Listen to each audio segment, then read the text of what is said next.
Sabe, é curioso pensar que quase todo mundo vive uma vida dupla. Não estou falando de espionagem ou de identidades secretas, nada disso.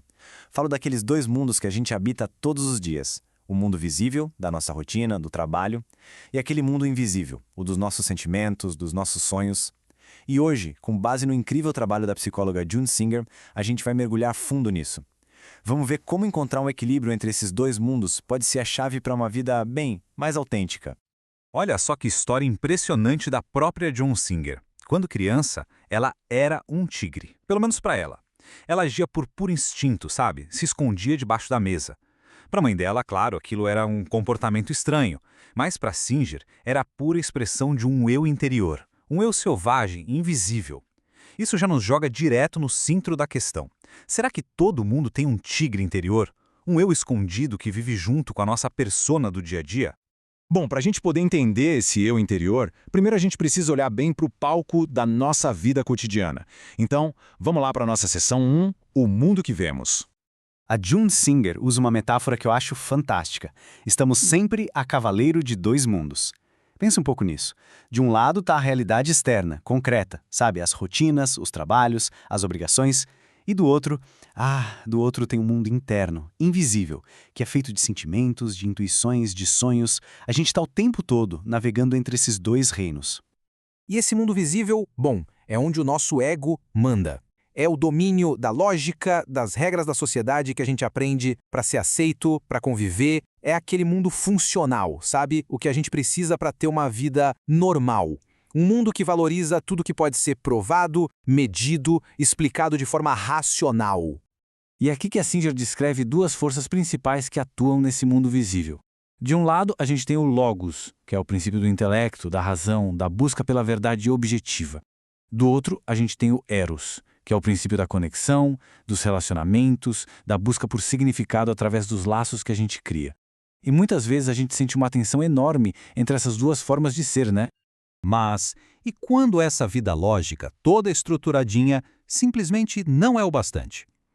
Isso nos leva direto para a seção 2, Um Mundo Invisível nos chama.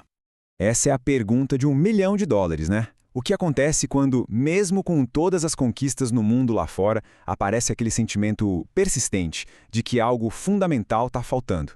É exatamente aí que o outro mundo começa a bater na porta. Esse mundo invisível, o nosso inconsciente, muitas vezes ele invade a nossa vida de um jeito bem inesperado. Pode ser um sonho muito forte que abala todas as nossas certezas, sabe? Ou uma doença que obriga a gente a parar, a olhar para dentro. Ou até a dor do luto, que nos conecta com uma realidade que vai além do que é físico. Isso não é por acaso. São chamados do nosso eu mais profundo. Ok, e como é que a gente lida com isso? Como é possível viver com um pé em cada mundo, especialmente quando eles parecem brigar um com o outro? Para entender melhor, vamos ver um exemplo bem prático na seção 3, Navegando por Dois Mundos. A Singer nos apresenta o caso de Laurel. Pensa numa cientista brilhante, totalmente mergulhada no mundo do Logos. A vida dela era dedicada a fatos, dados, lógica pura. Só que, por dentro, ela sentia um paradoxo, uma desconexão que ela simplesmente não conseguia explicar com a sua própria racionalidade.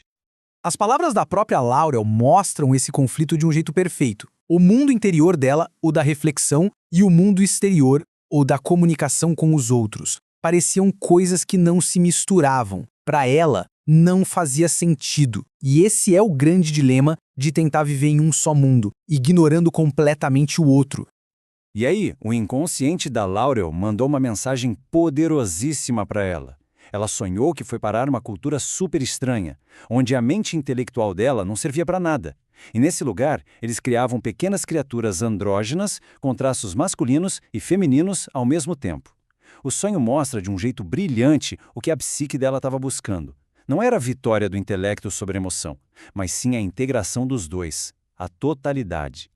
O sonho da Laurel já nos dá uma pista do objetivo. Não se trata de uma guerra entre dois mundos, mas sim de uma jornada para integrar tudo. E isso nos traz a nossa sessão final, a sessão 4, o caminho para a totalidade. Então, o ponto central é este aqui. O caminho para a alma não é largar a razão pelo sentimento, nem abandonar o mundo exterior pelo interior. É construir uma ponte entre eles. É se tornar uma pessoa inteira que consegue usar a lógica do Logos e também a conexão de Eros. É honrar tanto aquilo que a gente vê quanto aquilo que a gente sente. E por onde se começa essa jornada? A Singer sugere algumas práticas bem concretas. Primeiro, prestar atenção ao corpo, que é o templo onde esses dois mundos se encontram. Segundo, praticar a introspecção, sabe? Achar jeitos de expressar o que está aqui dentro. Terceiro, dar atenção aos sonhos, assim como a Laurel fez. E por último, a meditação, que é uma forma de silenciar o barulho de fora para finalmente conseguir ouvir a voz de dentro. Essa citação do William Blake que a Singer usa captura a essência de tudo isso de uma forma linda. Quando a gente consegue ver o invisível no visível, a gente encontra o extraordinário no comum. O infinito não está em algum lugar distante. Ele está bem aqui, na palma da nossa mão. E assim, a gente termina com uma pergunta que fica no ar para reflexão mesmo. Se todos nós vivemos a cavaleiro de dois mundos, o que será que o nosso mundo invisível, os nossos sonhos, as nossas intuições, aquele sentimento que insiste em aparecer, o que será que ele está tentando nos comunicar? A jornada de autoconhecimento talvez comece exatamente quando a gente se dispõe a escutar essa resposta.